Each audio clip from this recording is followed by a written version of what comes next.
हरे कृष्णा हरे कृष्णा।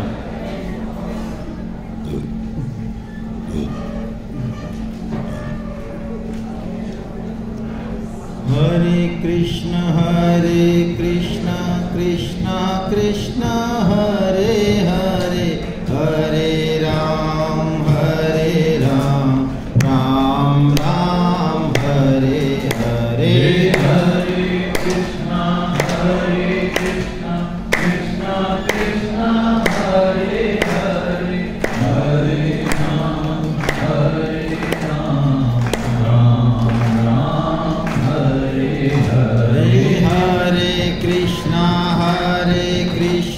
कृष्णा कृष्णा हरे हरे, हरे राम राम राम हरे हरे। हरे कृष्णा कृष्णा कृष्णा हरे हरे, हरे राम राम राम हरे हरे। हरे कृष्णा कृष्णा कृष्णा हरे हरे, हरे राम राम राम हरे हरे। हरे कृष्णा कृष्णा कृष्णा हरे हरे, हरे राम राम राम हरे हरे। हरे कृष्णा कृष्णा कृष्णा हरे हरे,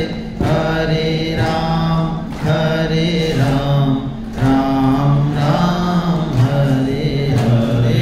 हरे कृष्णा कृष्णा कृष्णा हरे हरे, हरे राम राम हरे हरे। हरे कृष्णा वसुदेव सुतं देवं कंस चाणूरमर्दनं, देवकी परमानन्दं कृष्णं वन्दे जगत्। आप सभी वैष्णव जनों के चरणों में दंडवत प्रणाम। हरे कृष्णा। तो आइए हम गीता यात्रा को आगे चलते हैं। आत्म संयम योग 6वां अध्याय, इस षटक का अंतिम अध्याय, जिसको कि ध्यान योग भी कहते हैं। इस अध्याय में भगवान ने अब तक जो कर्म योग के बारे में कहा उसको मात्र एक श्लोक में कह देंगे। इसके अलावा एक साधक के लिए, एक स्टूडेंट के लिए उसकी दिनचर्या क्या हो, उसका रहन सहन खान पान कैसा हो, उसकी चेष्टा कैसी हो, कैसे वो जीवन में सफल हो, इसके मंत्र इसमें देने वाले हैं। ध्यान क्या है, क्या ध्यान से भगवान को प्राप्त किया जा सकता है, उसकी टेक्निक क्या है, वो भगवान बताने वाले हैं। इतना अद्भुत अध्याय है ये, और इसका नाम आत्म संयम इसलिए कि संसार में यदि हमें किसी भी काम में सिद्धि प्राप्त करनी है, सफलता प्राप्त करनी है, तो देखिए डिसिप्लिन बहुत आवश्यक है, संयम बहुत आवश्यक है। स्टूडेंट का मतलब ये है जिसके अंदर डिसिप्लिन हो, जिसका कोई गोल हो वो स्टूडेंट, जिसका कोई गोल नहीं, जिसका डिसिप्लिन नहीं वो स्टूडेंट नहीं, वो साधक भी नहीं हो सकता, संभव ही नहीं। चाहे उसको कर्म योग, ज्ञान योग और भक्ति योग पे उसने PhD कर रखी हो, कोई लेना देना नहीं है उसका। आत्म संयम योग यानी आत्मा, आत्मा का मतलब यहाँ मन भी है, इंद्रियां भी है, सब कुछ है गीता में आत्मा का मतलब। तो हम अपने मन, बुद्धि, इंद्रियों पर कैसे संयम करें, कैसे उसको एक टारगेट पे लगाएं, ये कला हमें इस अध्याय में मिलने वाली है, जो कि बहुत इंपॉर्टेंट है। आइए पहले तो हम इसका पहला अध्याय, पहला श्लोक देखते हैं। इसमें भगवान संपूर्ण कर्म योग को एक श्लोक में कह रहे हैं। मान लो अब तक जो हमने पढ़ा, पुनः यदि हमको समझना है कर्म योग क्या है, तो आप देखिए यहाँ भगवान ने कर्म योग का योगी और ज्ञान योग का सन्यासी, इन दोनों को मिला के एक कर दिया। कैसे कर दिया, मूल तत्व क्या है उस पे भगवान जोर दे रहे हैं, उसी को पकड़ेंगे हम। आइए वाचन करते हैं। अनाश्रितै करम फलम कार्यम कर्म करोति यः स सन्न्यासी च योगी च न निरग्निर्न चाक्रिय। अनाश्रितै करम फलम, कर्म फल का आश्रय ना लेकर, अनाश्रित कर्म फलम, कार्यम कर्म करोति यः, जो कार्य करता है, भगवान कहते हैं वही तो योगी है और वही सन्यासी है। क्रियाओं का त्याग करने वाला या अग्नि का त्याग करने वाला कोई योगी या सन्यासी नहीं होता। कैसी बात है भगवान की, देखिए समझते हैं। सन्यासी का मतलब पहले ये माना जाता था, सन्यासी एक तो अग्नि नहीं जलाता कभी भी, ये शास्त्र आदेश है, चाहे भूखों मर जाएगा, लेकिन सन्यासी के लिए भिक्षा है। भिक्षा मिल गई तो मिल गई, नहीं मिली तो ऐसे नहीं कि अब तो प्राण जा रहे हैं आग लगा के मैं ही पका लूं ना, अग्नि का त्याग हो जाता है उसके लिए। क्रियाओं का भी, शरीर की संबंधी जो क्रियाएं, मलमूत्र त्याग, ये इनके अलावा बाकी क्रियाओं का भी त्याग हो जाता है। लेकिन भगवान देखिए कुछ और बात कह रहे हैं। गीता बड़ा विलक्षण ग्रंथ है। भगवान कह रहे हैं कोई अग्नि का त्याग कर दे, कोई क्रियाओं का त्याग कर दे, इससे कोई सन्यासी नहीं हो जाता। सन्यासी का मतलब क्या, सन्यास का मतलब क्या? सन्यास सम्यक न्यास से सन्यास है। सम्यक यानी ठीक ठाक, अच्छी तरह से, न्यास यानी त्याग, जिसने अच्छी तरह से त्याग कर दिया हो। किसका? कर्म फल का, आसक्ति का, ममता का, वो सन्यासी भगवान श्री कृष्ण की नजर में। यदि हम जंगल चले गए, गेरुए वस्त्र पहन लिए, अग्नि का त्याग कर दिया, लेकिन अभी भी हमारी जो आसक्ति है, मोह है, वो घर में, स्त्री में, धन में ही है। जंगल में पड़े लेकिन आसक्ति वहां है, तो जंगल में रहते हुए भी सारा संसार हमारे मन के अंदर ही है। ऐसे सन्यास को गीता ठीक नहीं बताती, रिकमेंड भी नहीं करती। एक सच्ची कहानी सुनाता हूं मैं आपको। कई बार संसार की इस युद्ध से, परेशानियों से घबरा के हम कहते हैं देखो भाई हम तो गीता का ज्ञान मिल गया, हम सन्यासी बनेंगे। अभी हमारे मन में ऐसा कुछ है नहीं सन्यासी बनने जैसा, लेकिन हम कह रहे नहीं हम तो जाएंगे, ये सब कचरा हमें नहीं चाहिए, धनवान ये मान बढ़ाई। तो ऐसे ही एक युवक था, उसने कहा कि हम तो सन्यासी बनेंगे। घर वालों ने मना किया कि भैया कुछ नहीं है सन्यासी वन्यासी में, घर में रहो, अपना काम करो, भगवान का भजन करो। लेकिन वो बन गया। कई दिन हो गए, रोटी कपड़ा मिले नहीं, ढंग से खाना मिले नहीं। एक दिन एक कुएं की मुडेरी पे वो सोया हुआ था, बैठा हुआ था। गांव में बारात निकल रही थी, कुएं की मुड़गेरी पे बैठा हुआ था, गांव में बारात निकल रही थी, बढ़िया दूल्हा डांस चल रहे हैं, सुंदर सुंदर स्त्रियां दिखी। स्त्रियों को देखते देखते उसके मन में काम भाव जग गया और बारात तो निकल गई और वो सो गया उस मुडेरी पे। मुडेरी पे सो गया तो जैसे स्वप्न क्या है, देखिए एक बड़ी गहरी बात है। यदि हमें अपनी स्थिति का पता करना हो, कोई सदगुरु तो है नहीं, किससे पूछें। यदि किसी साधक को अपनी स्थिति का पता करना है कि मैं 10 साल से गीता में हूँ, सत्संग में हूँ और मैं कहाँ हूँ अभी, मेरी पोजीशन है क्या अभी, यदि उसको ये पता करना है तो सबसे सटीक उपाय है कि वो ये देखे कि उसको स्वप्न कैसे आ रहे हैं। हमारी जो स्वप्न आते हैं ना, वो हमारी स्थिति का परिचायक है। यदि आपको स्वप्न भगवत लीला के आ रहे हैं, भगवान के आ रहे हैं, क्लास के आ रहे हैं, तो आप मान लें आप बहुत कृपा है भगवान की हमारे ऊपर। और स्वप्न वही आ रहे हैं जैसे आते हैं, आड़े तिरछे, ऊटपटांग। तो स्वप्न में उसको एक सुंदर स्त्री आई, तो वो स्त्री उनके बगल में बैठी और उनसे कहा थोड़ा सरको ना जी। तो वो सरक गया। तो स्त्री ने कहा थोड़ा और सरको जी, तो और सरक गया। उस स्त्री ने कहा थोड़ा और सरको जी।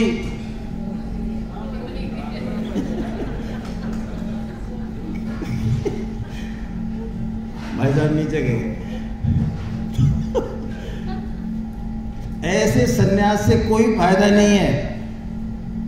इसलिए शास्त्रों ने इस गृहस्थ धर्म को सभी धर्मों का राजा बताया। ये शास्त्र वचन बोल रहा हूं मैं, ऐसी मत कि हम गृहस्थ हैं। गृहस्थ रूपी किले में और पत्नी पति का जो साथ है, इसको ऐसे सेनापति का साथ रहते हुए हम ये काम क्रोध लोभ जैसे शत्रुओं से बहुत आसानी से लड़ सकते हैं। किले में है ना, हम किले में लड़ाई बहुत आसानी से होती है और खुले में बहुत दिक्कत है।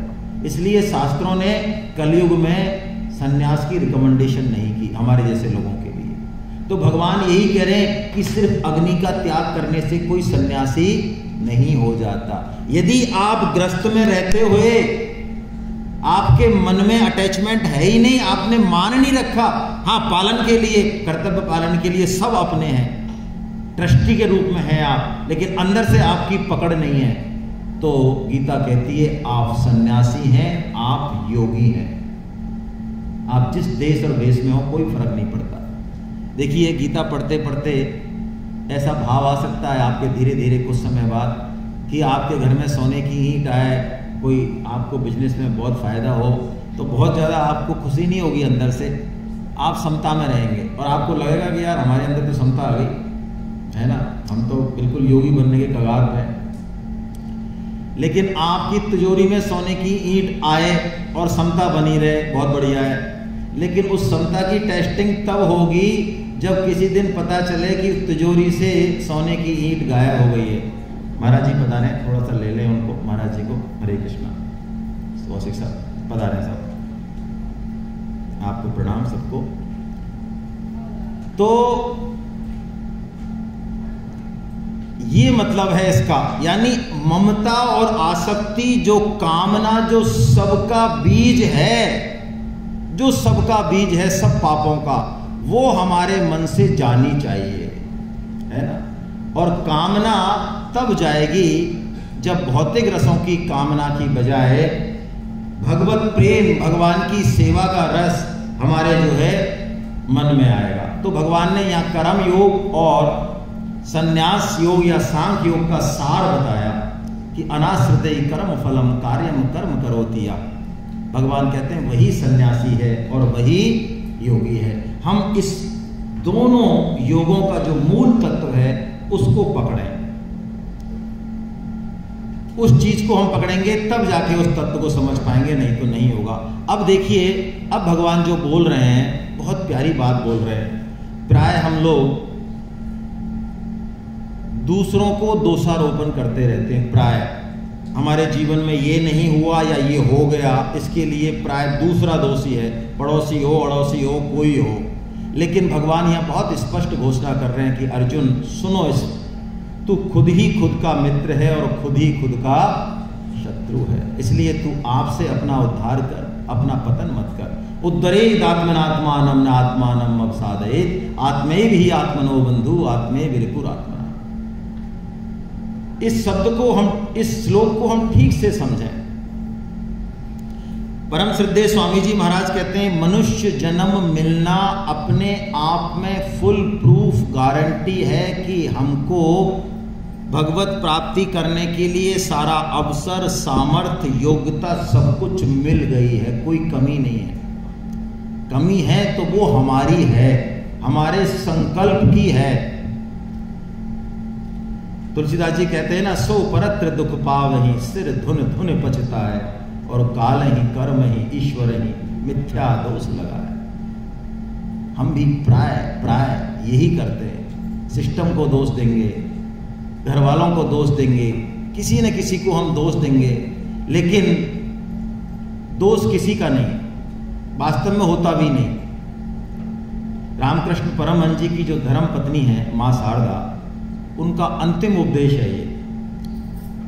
जब वो शरीर छोड़ रही थी तो उन्होंने उनके पास जो रहती थी सेविका स्त्री, उनको उन्होंने कहा कि बेटी, यदि तुम्हें शांति चाहिए, परम शांति, तो कभी किसी का दोष मत देखना। ये उनका अंतिम उपदेश है। यहां भगवान यही बात कह रहे हैं। तो हम अपना संकल्प, अपनी योग्यता, अपना पूरा लगाएं, उसके बाद सारी कायनात, ये सिस्टम है, वो अपने आप अपने आप हमारी हेल्प करेगी, लेकिन हम इनिशिएट करें। ये पावर हमको भगवान ने दी, कर्म स्वातंत्र दिया ना, विवेक दिया ना, इसलिए जिम्मेदारी हमारी है एक बार इनिशिएट करने की। देखिए रामायण का एक प्रसंग है कि लंका पे चढ़ाई करनी है भगवान श्री राम को, और सेना तो सेना है ही उनकी, ये अरब खरब तो छोटे छोटे रह जाते हैं, आगे है गिनती तो शंख पद्म महाशंख, यानी कैसी सेना है भगवान की। तो उस पर पुल बनाया जाता है। तो पुल जब बन जाता है, सारी कहानी आपको पता है, नल नील द्वारा पुल बनाया जाता है। तो जामवंत जी जाते हैं पुल देखने की, अरे 4 योजन चौड़ा पुल है। तो 4 योजन चौड़ा पुल, 1 योजन चौड़ा है शायद। तो वो कहते हैं इतने चौड़े पुल पे ये जो हमारी सेना है, यदि ये चली इस पुल पर तो महीनों तो इसी में बीत जाएंगे। चलेगा ये सेना, इतनी सेना इस पुल पे आएगा, महीनों क्या वर्षों लग जाएंगे। तो जामवंत जी बड़े चिंता में पड़े और वो भगवान श्री राम के पास गए कि महाराज ये अपनी सेना कैसे पार होगी, माँ सीता ने 1 महीने का अल्टीमेटम दिया है। तो भगवान श्री राम जो है गए, उन्होंने कहा चलो बताओ मेरे को जरूरत ज़्यादा दिखाओ तो सही, कैसा पुल बनाया है तुमने।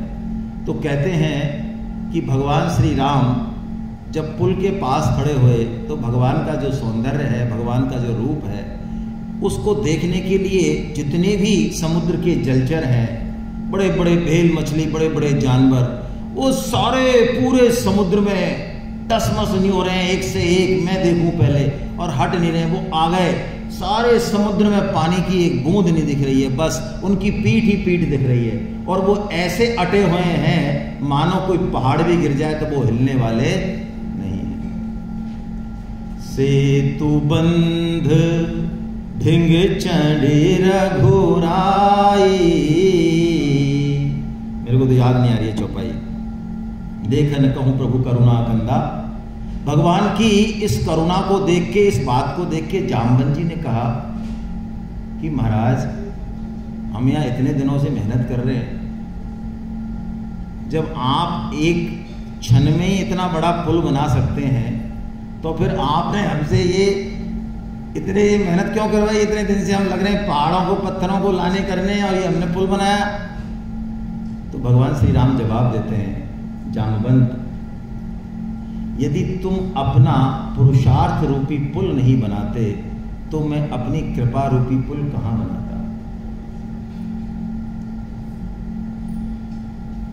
ये श्लोक हमें कह रहा है कि हम अपना उद्धार हम करें, अपना पतन ना करें।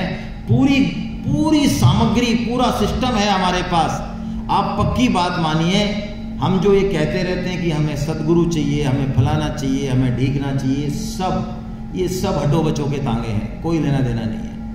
परम श्रद्धेय स्वामी जी महाराज कहते हैं अभी हमें जो पता है, जो ज्ञान है, उसका हम सदुपयोग कर लें। LKG में है तो हम LKG तो पास कर लें पहले, उसके नियम कायदे तो मानना चालू करें। जैसे ही हम LKG से आगे जाने वाले होंगे हमारा एडमिशन हो जाएगा अपने आप। यदि गुरु की जरूरत होगी गुरु भी आ जाएगा, कोई सिस्टम आ जाएगा, सब कुछ हो जाएगा अपने आप। लेकिन हम पहले धारण करें इस चीज को, इस श्लोक को अपने जीवन का मंत्र बनाएं। उद्धरेद आत्मनात्मानम नात्मानम अवसादे आत्मे भी आत्मनो बंधु आत्मे विरतुरात्मना। अब देखिए भगवान ऐसा कह के अब भगवान ध्यान योग का प्रकरण शुरू कर रहे हैं गीता में।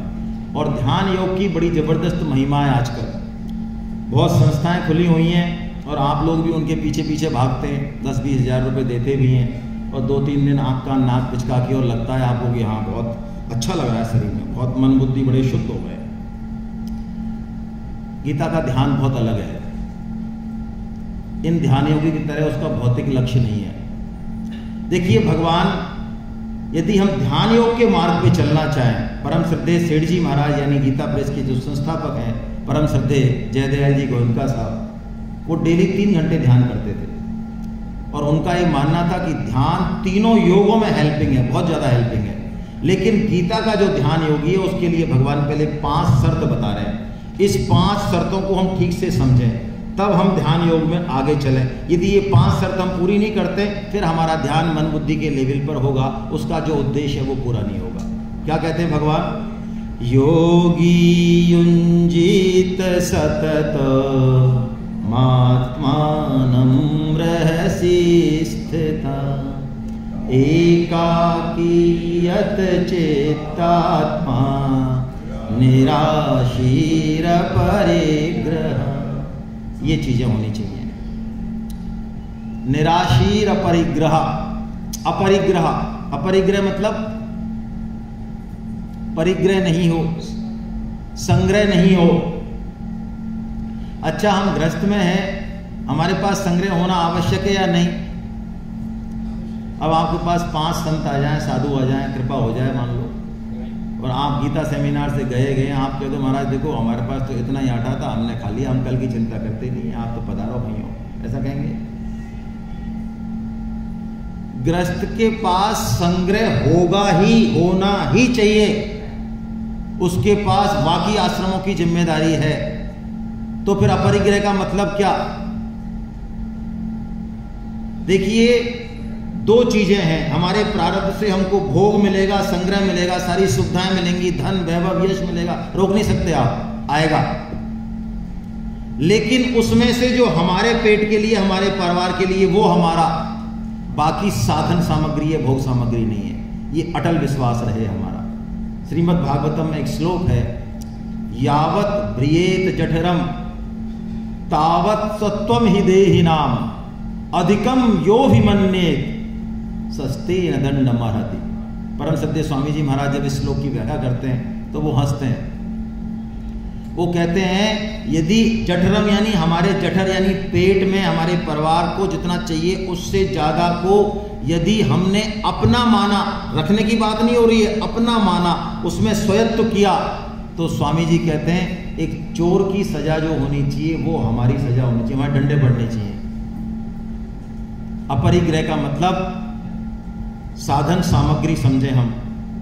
और एकाकी यत चित्तात्मा, एकाकी मतलब अकेला। देखिए, बड़ी किस्मत से हमको कभी अकेला रहने का मौका मिलता है, वैसे तो हम रहते ही नहीं। हमको कहीं जाना हो तो भी कहते हैं अरे यार तू चलेगा क्या संग में? क्यों? कि हम अकेले बोर हो जाएंगे। हैं? ये बोर वाली बीमारी है अभी चली है 10-15 साल में, हमारे टाइम पे बोर वाली बीमारी थी नहीं। अब बच्चे जो है बहुत जल्दी बोर हो जाते हैं। देखिए, एकाकी यानी अकेलापन यदि है जीवन में, कभी आए, घंटे 2 घंटे, दिन 2 दिन का, आप मान लें भगवान की विशेष कृपा है। थोड़ा देखिए, आत्मनिरीक्षण कीजिए, जरा रहिए, बात कीजिए उससे जो है हमारे पास। क्या भारी भार दृष्टि टिका रखी है। आज कोरोना ने हमको वो अवसर दिया। कोरोना में कौन लोग रोए चीखे, ठीक है, जो कैजुअलिटी हुई वो एक अलग बात है, लेकिन जिनको चाट पकौड़ी चाहिए, जिनका मन नहीं मांगता बाहर जाने से, वो तो रोए और चीखे, उनके लिए सजा थी। लेकिन जो अकेला चाहते हैं, जो भगवान से भजन में जिनका मन लगा हुआ है, जो चाहते हैं कि हम बस अकेले रहें, भगवान और हम हों, उनकी क्रियाएं, उनका भगवान का सेवन पूजन ही ऐसा है कि उनको टाइम ही नहीं है। वो उनको क्या परेशानी हुई कोरोना से, वो तो बहुत अच्छे हुए, कोई डिस्टर्बेंस करने वाला नहीं है। और वैसे एकाकी का मतलब है एक के अलावा बाकी सबका अंत। हमारी महत्व बुद्धि सिर्फ एक में हो जाए, उस परम पिता परमेश्वर में हो जाए। हम व्यवहार तो करें सबसे, रहें सबके बीच में, सबसे प्रेम करें, लेकिन महत्व बुद्धि उसके अलावा हमारा कोई नहीं है। ऐसा एकाकी होना असली एकाकी है। यदि ऐसा एकाकी, ऐसा ध्यान योगी 1000 की भीड़ में भी एकांत में ही रहेगा। और यदि इस तत्व को नहीं समझा, वैसा एकांत चाहिए, तो आपको घर में भी शायद एकांत आराम से मिलेगा नहीं। और आप में से कितने लोग ध्यान योग का अभ्यास करते हैं? मैं उदाहरण दूं उसी हिसाब से। करते हैं कुछ लोग ध्यान योग का अभ्यास, ध्यान का अभ्यास करते हैं घर में। आप ध्यान का अभ्यास करेंगे ना, तो छोटी से छोटी आवाज जो नहीं सुनाई देनी चाहिए, वैसे वो ध्यान के समय आपको, जो बच्चा कोई अपनी रूटीन भी हरकत कर रहा है बेचारा, आपको लगेगा कि अरे तू इतना आवाज कर रहा है, तुम लड़ रहे हो, मैं ध्यान कर रहा हूँ, भगवान का भजन कर रहा हूँ, इतना बढ़िया। वो 1 घंटे तक है ना उसको मसोसता रहेगा, करता रहेगा, सारी घटनाओं को जमाता रहेगा, और जैसे 1 घंटे बाद ध्यान टूटेगा उसका गरेबान पकड़ लेगा। क्यों रे? है? तो वो बच्चा समझेगा ही नहीं। वो कहता है प्रभु आप तो पहले जब ध्यान नहीं करते थे तभी बढ़िया थे, आप तो रहने दो, है है ना, क्या हो जाता है आपको इस क्रिया के बाद, यानी पता नहीं। योगी युंजीत सततम आत्मानम रहसी स्थिता एकाकी यद चित्तात्मा, लगातार इच्छा रहित अंतःकरण और शरीर को वश में करने वाला संयम होना चाहिए। जैसा कि मैंने बताया, वैष्णव लोग और व्रत करें चाहे नहीं करें, लेकिन एकादशी का व्रत अवश्य करते हैं। आप में से कितने लोग करते हैं एकादशी का व्रत? ठीक है, तो मैं भी हाथ खड़ा कर देता हूँ, फर्जी वाली एकादशी मैं भी करता हूँ। एकादशी में क्या करना है? बस एकादशी के दिन अन्न मत खाओ, बाकी तो लगे रहो सुबह से शाम तक। हमको ऐसे ही बताया, हमारे जैसे लोगों को ऐसे ही बताते हैं कि भाई ये कैसे भी तो करे, लेकिन देखिए एकादशी व्रत कैसे होता है पता है आपको? 3 दिन का होता है, हैं? हाँ, दशमी के दिन सुबह भोजन प्रसाद पाना है, शाम को स्किप करना है। एकादशी को अन्न नहीं खाना, और शुरू में साल 6 महीने ठीक है, फ्रूट्स खा लिए, दूध पी लिया 1 बार 2 बार 4 बार, बाकी एकादशी तो निर्जला ही होती है। निर्जला नहीं हो तो जल पी लें, जल नहीं हो तो 1 बार फल खा लें, मिनिमम से मिनिमम जहाँ स्टे कर सकते हैं वहाँ कर लें। और द्वादशी को भी सुबह अन्न पालें, पारण कर लें, शाम को फिर स्किप। ये एकादशी है। हम ये करने में भी हमारे सुन के ये करने की तो बात हमारे दर्द होने लग जाती है। तो ध्यान योग के अभ्यास के लिए इस तरह का चाहिए। अब भगवान एक मंत्र दे रहे हैं हम सब के लिए। देखिए, हमारे जीवन में संयम होना चाहिए, बैलेंस होना चाहिए। महात्मा बुद्ध की कहानी पता है ना? महात्मा बुद्ध कठोर तप कर रहे थे कि गांव की स्त्रियां निकली एक भजन गाते हुए, गाना गाते हुए गांव का। उस कहानी का, उस भजन का आशय क्या था कि वीणा के तारों को इतना भी मत कसो कि वो टूट जाए, और इतना भी ढीला मत छोड़ो कि उनसे कोई संगीत ही ना निकले। बस यही श्लोक है वो। नात्यस्नतस्तु योगोस्ति नैचैकान्तमनश्नता नैचाति स्वप्नशीलस्य जाग्रतो नैविचार्जुन।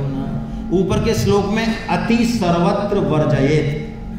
सुनिए ना एक कहावत, हमको अति नहीं करनी। आप में से कितने स्टूडेंट हैं, कुछ युवा हैं, इसलिए मैं प्रश्न पूछ रहा हूँ, ये जिन्होंने पढ़ने का टाइम टेबल बनाया है कभी? हाँ, तो मैं अपनी बात बताता हूँ, हो सकता है आप भी यही करते हो। जब हम टाइम टेबल बनाते थे ना, तो ऐसा कसके बनाते थे। लोग कहते हैं यार तू 4 घंटे पढ़ लिया, 11 से 11:15 तो कुछ छोड़ दे। नहीं, 11:05 से ही फिर मैं 1 घंटे केमिस्ट्री पढ़ूंगा। इसमें ये तो ऐसा टाइट बनाते हैं, उसको बनाते हैं जब, और वो 1-2 दिन चलता है और उसके 1 दिन भी नहीं चलता है। यानी इतनी अति कर देते हम। बैलेंस होनी चाहिए लाइफ। भगवान कह रहे हैं नाति स्वप्नशील से, बहुत ज्यादा सोना, बहुत ज्यादा जग रहे रात भर, आज तो बस मैथ है कि हम है ना, बहुत बैलेंस होना चाहिए। भगवान ने मना किया और फिर कमांड दिया अपना। ये तो मना किया, युक्ताहार विहारस्य युक्त चेष्टस्य कर्मसु युक्ता स्वप्नवो योगो भवति दुःखः। कैसी बढ़िया बात भगवान कह रहे हैं, युक्त की बात कह रहे हैं। आहा, युक्त आहार विहार। देखिए, इस श्लोक को भी ठीक से समझ लेना तो हमारी संपूर्ण जीवन, हमारा कम से कम जो साधक हैं, जो स्टूडेंट हैं, संपूर्ण जीवन एक शेप में आ जाएगा इसी एक श्लोक से ही। हमारा आहार कैसा होना चाहिए? युक्त होना चाहिए। एकादशी पे लोग पूछते हैं साहब कुट्टू के आटे की पकौड़ी बना खा लें? हाँ, खा लो। अच्छा साहब वो राजगिरीश का ये कर लें, उसका ये कर लें, उसका ये कर लें। यानी सारा काम खाने पर ध्यान है। 16 आने में से एकादशी के दिन क्या खाना क्या नहीं खाना, इसका 1 आना नंबर है। कितना नंबर है? तो 1 आने में तो 100 में से 100 ले आए, 1 आना ले आए। 15 आना किसी और का है, वो क्या है? हाँ, जितना भजन ध्यान हम और दिन करते हैं एकादशी को, उससे डबल करें। भगवान नाम जप करें, स्मरण करें, गीता पाठ करें। तो 15 आने पे तो ध्यान है नहीं ज़्यादा, और इसी पे लगे रहो क्या खाना और क्या नहीं पीना है। युक्त आहार, जो आपका, आप सैनिक हैं, आप क्या हैं, आप स्टूडेंट हैं, आपकी एग्जाम चल रही है, उस हिसाब से सात्विक आहार लीजिए। भगवान वर्णन करेंगे। बिहार चेष्टस्य कर्मशु, कर्मों में चेष्टा। देखिए आज कहना नहीं चाहिए लेकिन ये सच्चाई है, और आप इस बात को नोट कर लें भाई युवा वर्ग। तो जिंदगी में यदि बहुत सब कुछ सामर्थ्य होते हुए, इंटेलिजेंस मौका होते हुए भी आप सक्सेस नहीं होते हैं ना, फेल होते हैं, उसके पीछे 99% जो कारण होगा वो सोशल मीडिया होगा। आप लिख के रख लो इसको, चाहे कोई माने चाहे नहीं माने, खोद लेना प्यार से उसको। ये ब्लू पॉइजन जो जा रहा है ना अभी, सब कुछ अवेलेबल है एक अंगूठे पे, सब कुछ। और लोग कहते तो हम इसका सदुपयोग कर रहे हैं। हाँ, सदुपयोग कीजिए, जरूरी है आजकल, लेकिन कोई ना कोई चेकलिस्ट बनाइए। ये व्हाट्सएप रूपी ज्ञान की गंगा, ये मोदी जी ने स्वच्छ भारत अभियान चला रखा है ना, नीला कचरा और हरा कचरा हटाइए जीवन से इनको। ये व्हाट्सएप हरा कचरा फेंकिए, इसको चेक कीजिए, 5 मिनट 10 मिनट देखना है बस, कोई इंपॉर्टेंट बात है करिए, आगे निकलिए। नीला कचरा ये फेसबुक, यदि आप इनमें उलझे, आप बिल्कुल भूल जाइए कि आप किसी भी क्षेत्र में प्रगति कर सकते हैं। भूल जाइए, आप भूल जाइए। आहार विहार हमारा कैसा होना चाहिए, हमको कहाँ फोर्स करना है, हमारी चेष्टाएं कैसी होनी चाहिए, जीवन का लक्ष्य क्या है। हम में से कई लोग, मेरे को यही उदाहरण ध्यान आ रहा है अभी प्रैक्टिकल। कहाँ गए थे साहब? अरे साहब आज तो सब्जी मंडी गए हम। कितने घंटे में आए? 3 घंटे में। क्या कर लाए? अरे यहाँ भिंडी मिलती है 60, हम 30 लाए। 30 रुपए किलो की बचत की हमने। इसका मतलब ये नहीं है कि आप पैसे को फेंक दें, ये नहीं कह रही गीता, लेकिन हम किस चीज के लिए कितना समय कहाँ लगाना है ये कौन डिसाइड करेगा भाई। युक्त चेष्टस्य कर्मसु, जरा देखें अपने लाइफ को, पूरे 24 घंटे को, हमारी चेष्टाएं क्या ठीक डायरेक्शन में है? संयमित कीजिए। युक्त स्वप्नाव अवबोध, स्वामी जी कहते हैं अवबोध शब्द दिया यहां पे, इसके विशेष मायने हैं। अवबोध का मतलब है इस जीवन का जो लक्ष्य है उसकी जागृति हमेशा रहनी चाहिए। भगवान नाम स्मरण हमेशा रहना चाहिए। आज आपको सुबह कहा, आप इस बात को बिल्कुल मान लीजिए, हे नाथ, हे मेरे नाथ, मैं आपको भूलूं नहीं। ये बात आपको कितनी देर में याद आई है? आज से जाते ही आप चेक कीजिए। दिन में यदि आपको 12 घंटे में याद आए कोई बात नहीं, लेकिन आपको याद रहनी चाहिए। आप कोशिश कीजिए आपको कितनी देर में ये भगवान का स्मरण हो रहा है। शुरू में हो सकता है 20 घंटे में हो, फिर 12 में होगा, फिर 10 में होगा। धीरे धीरे आप काम सारे करेंगे, स्कूल के, कॉलेज के, घर के, लेकिन आपको स्मरण बना रहेगा। और भगवान नाम स्मरण यदि बना रहा तो आप मान लीजिए गाड़ी फिर ट्रैक पे। श्रीमद् भागवतम का सार है ये, भगवत स्मृति सर्व विपत्ति विमोक्षणात्। ऐसे कह के भगवान जो है इस ध्यान योग का वर्णन करते हैं। अर्जुन, ध्यान योग में तू ऐसे बैठ, इस आसन में बैठ, ऐसे मन बुद्धि को कंट्रोल कर। आवाज मत करो भाई। और इस ध्यान योग का अब भगवान फल बता रहे हैं। क्या फल बता रहे हैं ध्यान योग का? कि वो ध्यान योगी जो सिद्ध हो जाता है वो अपनी आत्मा का ही सर्वत्र दर्शन करता है। उसको अपनी आत्मा में और दूसरे की आत्मा में यानी शरीर में कोई फर्क महसूस नहीं होता। हमारे तो मन में आ गया कि नहीं होता, लेकिन उसको वास्तव में इस चीज का अनुभव हो जाता है। आत्मौपम्येन सर्वत्रम, देखिए क्या शब्द है, आत्मौपम्येन सर्वत्रम समम यो पश्यति अर्जुना, यानी अपनी आत्मा की उपमा से सब जगह वो वही दर्शन करता है। और भगवान कहते हैं मेरे मत में वो परम योगी है। संत ज्ञानेश्वर जी महाराज का नाम आपने सुना होगा सबने, जिन्होंने ज्ञानेश्वरी टीका लिखी है दक्षिण में। पैठन एक गांव है, बड़ी लंबी कहानी है, भक्तमाल में दे रखी है। ये 4 भाई और एक बहन होते हैं। तो ये पैठन में ब्राह्मणों से इनका थोड़ा शास्त्रार्थ चल रहा होता है, बाद शुद्धि पत्र लेना होता है इनको। तो संत ज्ञानेश्वर जी कहते हैं कि जीव मात्र में एक ही आत्मा है। तो एक ब्राह्मण जो वहाँ होता है, उस समय एक भैंसा जा रहा होता है, तो वो ब्राह्मण कहता है कि क्या इस भैंसे की आत्मा और आपकी आत्मा एक ही है? तो संत ज्ञानेश्वर कहते हैं बेशक, इसमें कोई शक है क्या? एक ही है। तो वो डंडा उठा के मोटा और खींच के दो उस भैंसे की पीठ में मारता है। इतने में ज्ञानेश्वर जी चीखते हुए दुल्लर हो जाते हैं, जमीन पे गिर जाते हैं, एकदम पीड़ा से कहा उठते हैं। और जब उनकी पीठ को उघाड़ा जाता है तो उनकी पीठ पर 2 डंडे एज इट इज मिलते हैं। ये आत्मोपम्य है। और पास की घटना ले लें, रामकृष्ण परमहंस जी, आप कभी गए हो कलकत्ता, उनके वहाँ पे काली माँ का मंदिर जो है, गंगा बह रही है बगल से, तो कहते हैं वहाँ खड़े हुए थे एक बार संध्या के समय, तो 2 मल्ला लड़ रहे थे, जिसमें से एक मल्ला थोड़ा बलिष्ठ था, दूसरा कमजोर था। तो वो देख रहे थे उनको और उनका साम्य हो गया, आत्मिक साम्य हो गया, ऐसे मान ले, रहता ही है महापुरुषों का।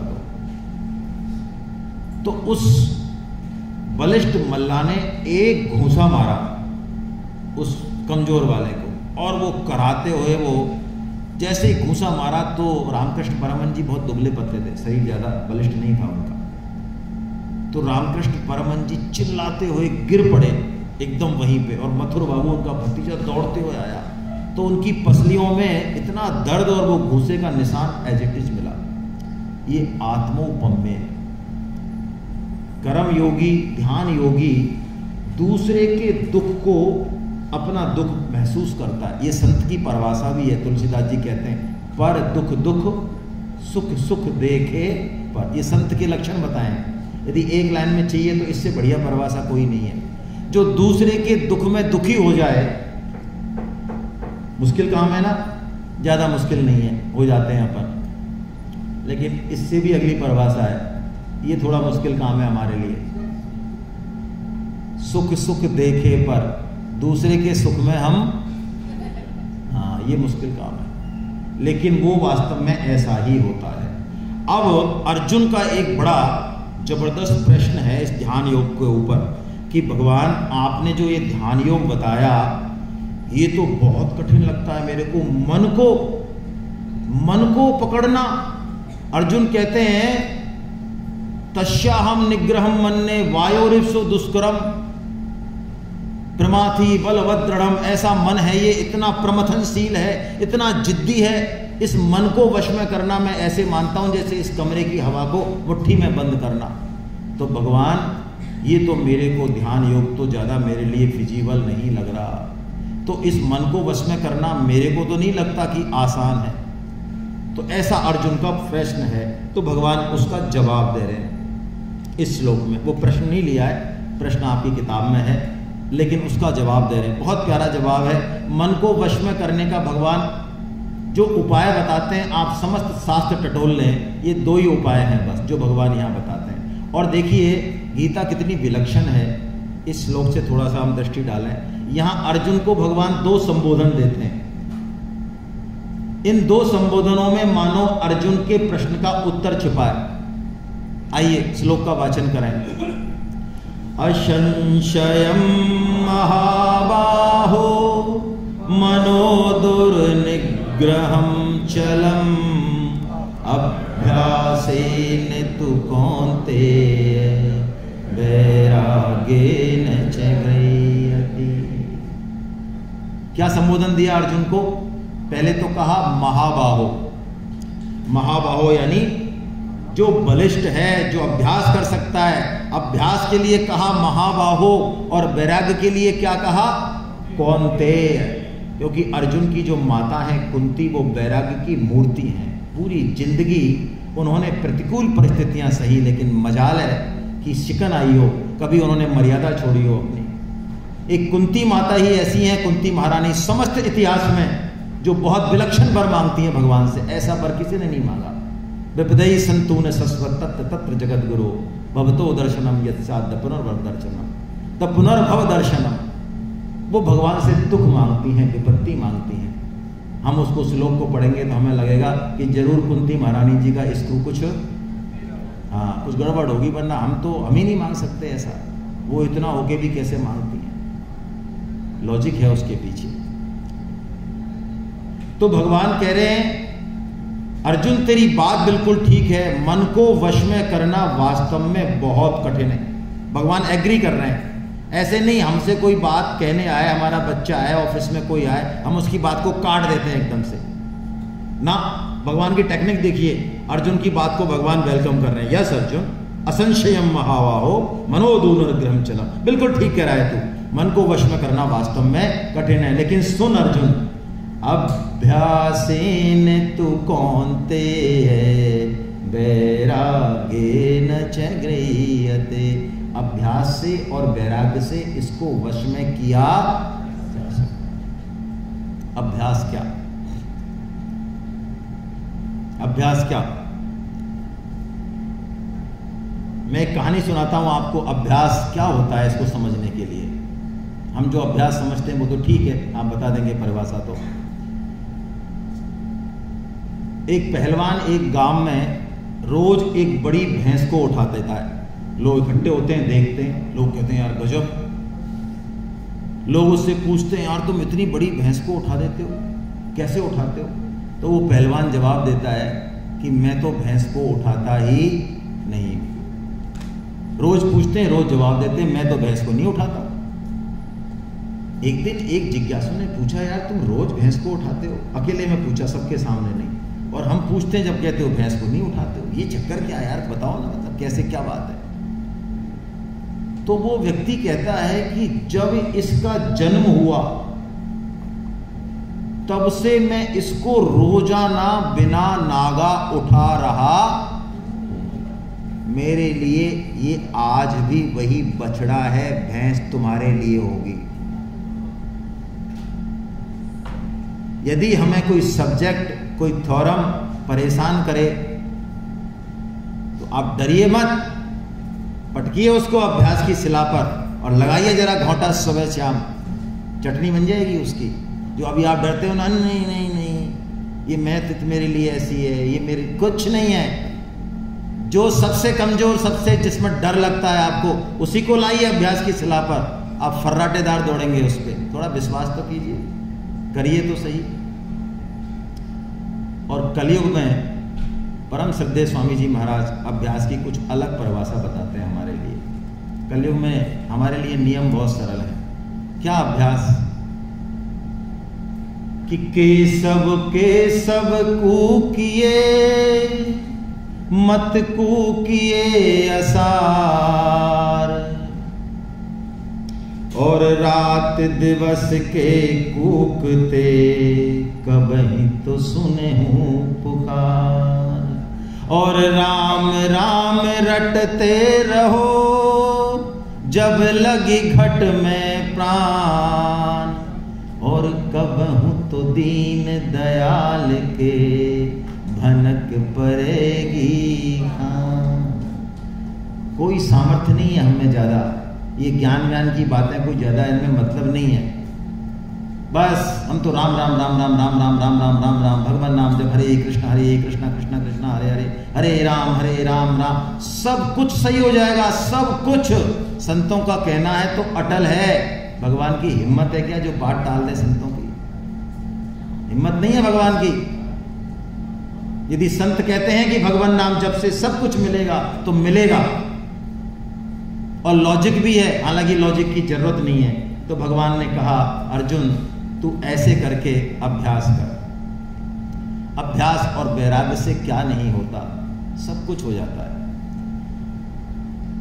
अब तो ऐसे सीन नहीं है गांवों में, आपने पुराने बुजुर्ग बैठे हैं गांवों में, माता बहनें स्त्रियां 3-3 4-4 घड़े कुएं पे पानी लाती थी, और धीरे पहले तो प्रैक्टिस करती थी कि वो घड़े इधर उधर नहीं हो जाए, और बाद में वो धीरे धीरे हाथ भी हट जाते हैं। और हाथ हट ही नहीं जाते हैं, हो सकता है वो सखियों के साथ दूसरे को थोड़ा सा चुहलबाजी भी करती हुई चलें, लेकिन लग तो ऐसा रहा है कि ये सब कुछ कर रही हैं, लेकिन ये मटके ऊपर ही हैं, लेकिन ऐसा नहीं है, अंदर कुछ और क्रिया है। आइए एक भजन गाते हैं थोड़ी देर, 2 मिनट का बस। या विधि मन को लगावे, या विधि मन को लगावे, मन के लगाए हरि पावे। या विधि मन को लगावे, मन के लगाए प्रभु पावे। या विधि मन को लगावे, मन के लगाए प्रभु पावे। जैसे कामनी भरे कूप जल, जैसे कामिनी भरे कूप, जैसे कामनी भरे कूप जल, जैसे कामिनी भरे कूप जल, कर छोड़े बतरावे, कर छोड़े बतरावे। अपना रंग सखियन संग राचे, अपना रंग सखियन संग राचे। सुरति गगर पर लावे, सुरति गगर पर लावे, मन के लगाए प्रभु पावे। या विधि मन को लावे, मन के लगाए प्रभु पावे। हमें ऐसा लग रहा है कि वो हिल रही है, डुल रही है, सखियों से थोड़ी चुहलबाजी कर रही है, लेकिन उसका ध्यान, उसकी सुरति उन मटकियों पर ही है। 1 सेकंड भी वो चूक जाए ना तो सारी मटकी नीचे बस। तो ये कर्म योगी जो होता है, गीता का जो साधक होता है, वो रात और दिन इस संसार में लगा हुआ है युद्ध करने। संसार में, घर में, परिवार में, व्यापार में पस्त है पूरी तरीके से, लेकिन उसकी सुरति, उसका ध्यान उस परमात्मा में ही लगा हुआ है। यदि इस तरह से हम प्रैक्टिस करेंगे तो भगवान कह रहे हैं अर्जुन कोई दिक्कत नहीं होगी, ये मन लग जाएगा। तो अर्जुन फिर एक प्रश्न करते हैं कि चलो महाराज ठीक है, आपके कहने से मैं लगता हूँ इस रास्ते पर, लेकिन महाराज ये मन ही तो है। मान लो मैं मंजिल पे पहुंचा नहीं और इधर से मैंने छोड़ दिए ये सारे भोग संग्रह, और वहां मैं पहुंचा नहीं तो कहीं मैं बीच में ही दुविधा में दोनों गए, माया मिली ना। हमारी स्थिति है ये। अर्जुन हमारे ही प्रतिनिधि हैं। हम भगवान में लगना तो चाहते हैं, पर कहते हैं देखो महाराज एसी गाड़ी और घर और पत्नी ये नहीं छूटनी चाहिए, बाकी हम तैयार हैं आपकी तरफ चलने के लिए। अर्जुन का भी यही प्रश्न है, महाराज आपके कहने से मैं छोड़ तो दूं इन सबको, और लेकिन मैं पहुंचूं नहीं वहां तो मैं त्रिशंकु तो नहीं हो जाऊंगा कहीं। ये बड़ा मौलिक प्रश्न है भाई। वैसे अध्यात्म में कोई आदमी चले, क्या गारंटी क्या है उसकी? लेकिन देखिए ये जो उत्तर है भगवान का, इतना प्यारा उत्तर है, और हमारे जैसों के लिए तो इतना आश्वासन देने वाला है, इतनी पावर देने वाला है कि बस हम लग जाएं आज से। क्या वचन है भगवान के, अद्भुत वचन है। क्या कह रहे हैं भगवान? पार्थ नैवेह नामुत्र विनाशस्तस्य न विद्यते, नहीं कल्याण कृत कश्चित् दुर्गतिं तात गच्छति। ऐसा वचन है। भगवान कह रहे हैं अर्जुन सुन, पार्थ। ये पार्थ जब कहते हैं ना भगवान, तो आप मान लें कोई बहुत विशेष बात कही है। पार्थ भगवान के हृदय का शब्द है। बिल्कुल जहां भी अर्जुन को भगवान ने पार्थ कहा है ना, उन श्लोकों को थोड़ा पकड़ ले आप। अर्जुन से कहते हैं पार्थ ना मुत्र, अरे ना इस लोक में ना उस लोक में उसका कभी दुर्गति नहीं हो सकती अर्जुन, उसका तो कल्याण ही कल्याण है, उसकी दुर्गति नहीं होगी मेरे प्यारे। देखिए स्वामी जी कहते हैं हम यदि पैदल यात्रा करें दिल्ली की और रास्ते में कहीं सो जाएं सराय में, तो अगले दिन हमारी यात्रा कहाँ से शुरू होगी? लखनऊ से, सराय से होगी। इस अध्यात्म के पथ में एक नाम भी हमने ले लिया, भगवत गीता का एक श्लोक भी ठीक से पढ़ लिया, वो पारमी हमारी कभी नष्ट नहीं हो सकती। नेवर। और आप पक्की बात मान लें, आप आज भगवत गीता के सन्मुख हैं। ये कोई छोटी मोटी बात नहीं, ये बहुत विशेष बात है। मैं कोई आपको चढ़ाने के लिए नहीं कह रहा हूँ, मुझे कुछ देना नहीं है। ये बहुत विशेष कृपा है, आप भगवान के बहुत वीआईपी हैं जो इस मुद्रा में यहाँ बैठे हैं कि हमें भगवान की वाणी सुननी है। क्यों? ये जो भगवान की वाणी है, अब ये आपका पतन नहीं होने देगी। हाँ, आप डेविएट हो सकते हैं, यदि आप भोगो संग्रह में लग गए तो आप चले जाएंगे उधर, लेकिन कुछ समय आप जाएंगे, 10 साल 20 साल, ये सत शक्ति आपको खींच के लाएगी वापस और एज इट इज मिलेगी, आपका पतन नहीं होने देगी।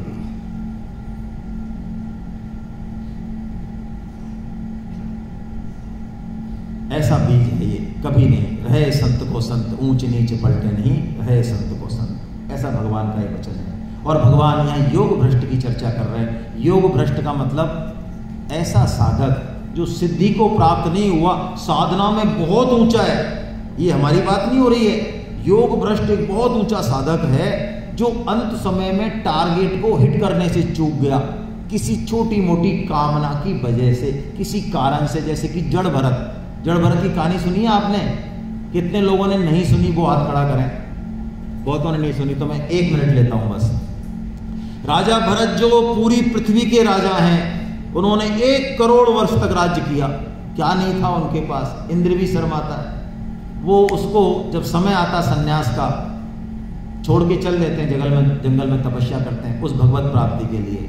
लेकिन विधि का विधान, एक दिन तपस्या कर रहे होते हैं, एक गर्भवती हिरनी पानी पी रही होती है कि शेर की दहाड़ आती है जोर से, तो वो गर्भवती हिरनी उछलती है और वो गर्वा होती है, पूर्ण गर्भा होती है, तो उसका बच्चा तो गिर जाता है और वो नदी में गिर के मर जाती है।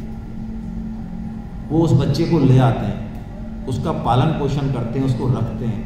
लेकिन जो भरत पूरी पृथ्वी को छोड़ आए, उस बच्चे के साथ रहते रहते रहते रहते पालन करते, उनकी आसक्ति उस बच्चे में हो जाती है। वो जब बड़ा हो गया तब भी वो उसको याद करते हैं, अरे आया नहीं, कहीं किसी शेर ने तो नहीं खा लिया। उनको उसी का चिंतन रहता है। अंत में जब वो शरीर छोड़ते हैं तो किसका चिंतन होता है उनके मन में? मृग का। तो उनको अगली योनि किसकी मिलती है? मृग की। हो गया ना पतन? लेकिन पतन नहीं होगा। मृग योनि में भी उनको विवेक जागृत रहता है और वो सूखे पत्ते खाते हैं, हरे पत्ते नहीं खाते। क्यों? उन्होंने सोच लिया एक बार की गलती से मेरा ये हाल हुआ है, इस जन्म में कोई रिस्क नहीं लेंगे। तो मृग के बाद वो एक ब्राह्मण परिवार में जन्म लेते हैं जो उनका अंतिम जन्म है, और वहां भी वो ऐसे ही रहते हैं, जड़ भरत। वहां से वो सिद्धि को प्राप्त होते हैं। तो भगवान यहाँ योग भ्रष्ट की 2 गतियों का वर्णन कर रहे हैं। एक तो ऐसा है जो शुद्ध श्रीमानों के घर में जन्म लेता है। शुद्ध श्रीमान मतलब बहुत लग्जरी है, जहां सुख सुविधा है राजा महाराजा के यहाँ, लेकिन वो कमाई कैसी है? अच्छी है, सात्विक है। वहां इतनी कमाई, इतना पैसा होते हुए भी धर्म चर्चा होती है, वहां साधु संत आते हैं, शुद्ध श्रीमान है वो। तो वहां वो जन्म लेता है, कुछ भोगता है, उसके बाद उसके संस्कार प्रकट होते हैं और चल देता है, जैसे कि गौतम बुद्ध। और भगवान कहते हैं एक तो ये जन्म हुआ, एक दूसरा जन्म है नीचे वाला श्लोक, अथवा योगी नाम, या वो योगियों के घर में जन्म लेता है। ओहो, ये योगियों के जो घर में जन्म होता है ना, भगवान कहते हैं ये बहुत दुर्लभ है। क्यों? वहां तो उसको बचपन से ही, गर्भ से ही वो संस्कार मिलते हैं ऋषि मुनियों के यहाँ कि वो तो उसका जन्म, अंतिम जन्म क्या बहुत सफल जीवन होता है। यानी योग भ्रष्ट का पतन नहीं होता, उसको 1 या 2 जन्म एक्स्ट्रा तो लेने पड़ते हैं, लेकिन योगी का कभी पतन नहीं होता। इसलिए भगवान यहाँ कमांड दे रहे हैं। देखिए गीता में कमांड के शब्द, आज्ञापरक जो श्लोक है वो बहुत कम है। भगवान जो है तथ्यों का विश्लेषण तो करते हैं, अर्जुन ये ऐसा है, ये ऐसा है, अब तू चुन अपने आप। लेकिन कहीं कहीं भगवान कमांड देते हैं कि नहीं अर्जुन तू ऐसा कर। वो जो श्लोक हैं उनको हमको पकड़ लेना चाहिए, भगवान की बात सुन लेनी चाहिए बिना दिमाग लगाए ज्यादा। यहाँ पे वही कमांड है। क्या कह रहे हैं भगवान? तपस्विभ्योऽधिको योगी ज्ञानिभ्योऽपि मतोऽधिका कर्मभ्यश्चाधिको योगी तस्माद्योगी भवार्जुन। तपस्वियों से भी योगी श्रेष्ठ है। तपस्वी तप तो करता है लेकिन वो सकाम भाव है, निष्काम भाव नहीं। भगवत प्रेम नहीं चाहता, सिद्धियां चाहता है, कुछ और चाहता है। ज्ञानीभ्यों से भी अधिक है योगी। वाह, कौन सा ज्ञानी? वाचिक ज्ञानी, शास्त्र का ज्ञान है लेकिन भगवान से प्रेम पाने की इच्छा नहीं है। देखिए, ऐसा ज्ञानी चाहे उसको समस्त शास्त्र याद हो, समस्त शास्त्र वो व्यर्थ हैं, वो गधे के पीठ पर रखे हुए चंदन के वजन के समान है। ये शास्त्र का उदाहरण है। षडंगादि वेदो मुखे शास्त्र वेद्या कवित्वादि गद्यम सुपद्यम करोति यशोदा किशोरे मनोवे न लग्नम ततै किम ततै किम ततै किम ततै किम। कैसा प्यारा श्लोक है। षडंगादि वेदो मुखे शास्त्र विद्या। अरे छह अंग हैं वेद के। वेद तो छोड़ो, 6 अंग सारे शास्त्र कंठस्थ हैं। और कंठस्थी नहीं है। सुपद्यम गद्यम सुपद्यम करोति, गद्य का पद्य बना दे, पद्य का गद्य बना दे, ऐसा प्रकांड विद्वान है। लेकिन शास्त्र कह रहा है यशोदा किशोरे मनोवे न लग्नम। उस यशोदा किशोर भगवान श्री कृष्ण के चरण कमलों में उसका प्रेम नहीं हुआ। तो शास्त्र कहता है ततः किम ततः किम ततः किम। क्या किया, क्या किया? धूल किया पूरी जिंदगी। ऐसे ज्ञानी से भी योगी ठीक है, अच्छा है। कर्मिभ्यो, बड़े बड़े पुण्य कर्म कर रहे हैं, समाज में फेंटा बन रहा है, चीफ गेस्ट बन रहे हैं, तूती बोल रही है। बहुत से लोग हैं, हम कहते हैं किया क्या है सर, हमने नाम ही तो कमाया है इस संसार में, हमने नाम ही तो कमाया। अरे बड़ा नाम कमाया आपने। आप में से कोई है जो अपने 7वीं पीढ़ी का नाम जानता है? एनीबडी? 14वीं का? आप 7वां बताएंगे, मैं 10वां कहूंगा। कुछ थे वो तुम्हारे, कुछ लगते थे, उनका नाम याद करने की फुर्सत नहीं है। दुनिया को फुर्सत है, तुम्हारा नाम याद रखेंगे, है ना? नाम ही तो कमाया है। हमें याद है 100 साल 200 साल 1000 साल पुराने भक्तों के नाम आज भी याद हैं, करोड़ों वाले। हमारे जैसे सकाम कर्मियों के नाम कौन याद रखेगा? कर्मिभ्योश्च अधिको योगी। भगवान कह रहे हैं तू सकाम भाव से कर्म कर रहा है, चाहे पुण्य कर्म कर्मा। और गीता ऐसा शास्त्र जो स्पष्ट घोषणा करती है कि भगवान श्री कृष्ण को केंद्र में रखे बिना सकाम भाव से यदि पुण्य कर्म भी किए, परोपकार भी किया, यज्ञ तप कर्म भी किए, पतन होगा। स्वर्गलोक जाके भी पतन होगा, ब्रह्मलोक जाके भी पतन होगा। इसलिए भगवान स्पष्ट घोषणा करते हैं तस्मात् योगी भव अर्जुना। अर्जुन तू क्या हो जा? तू योगी हो जा। और ये बात जो बोल रहे हैं भगवान अंतिम श्लोक इस अध्याय का, ये बात भगवान अपनी तरफ से बोल रहे हैं। अर्जुन ने नहीं पूछी है, पूछ भी नहीं सकते। हम प्रश्न अपने स्तर का ही कर सकते हैं। जो भगवत तत्व है उसके बारे में हम प्रश्न क्या करेंगे, हमें आइडिया ही नहीं कुछ भी। क्या कह रहे हैं भगवान? बहुत गहरी बात कह रहे हैं, इस पे चर्चा आगे करेंगे, बस श्लोक पढ़ लेते हैं। योगी नाम अपि सर्वेषां मद्गतेनन्तरात्मना श्रद्धावान् भजते यो मां स मे युक्ततम। और अर्जुन, योगियों में भी सर्वश्रेष्ठ योगी कौन है तुझे पता है? ये तो योगी की बात हुई, लेकिन योगियों में भी सर्वश्रेष्ठ योगी कौन है? जो श्रद्धावान होकर मेरे में मन रखकर जो मेरा भजन करता है, यानी भक्ति योगी, वो मेरा सर्वश्रेष्ठ योगी है। अब देखिए, इस श्लोक को मानो भगवान ने बीजारोपण कर दिया भक्ति योग का।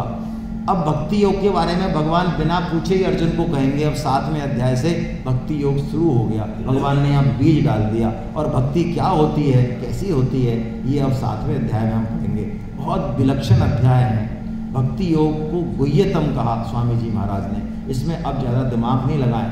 ज्ञान योग में दिमाग लगा लिया, कर्म योग में लगा लिया, बहुत अच्छा है। भक्ति योग में दिमाग नहीं लगाएं, क्योंकि भगवान अपने हृदय की बात कहेंगे। अब उसमें श्रद्धा और विश्वास की आवश्यकता है। हरे कृष्णा हरे कृष्णा हरे कृष्णा। आपके मन में कोई प्रश्न हो तो बताएं। जी सर, माइक दे दें या तो इनको।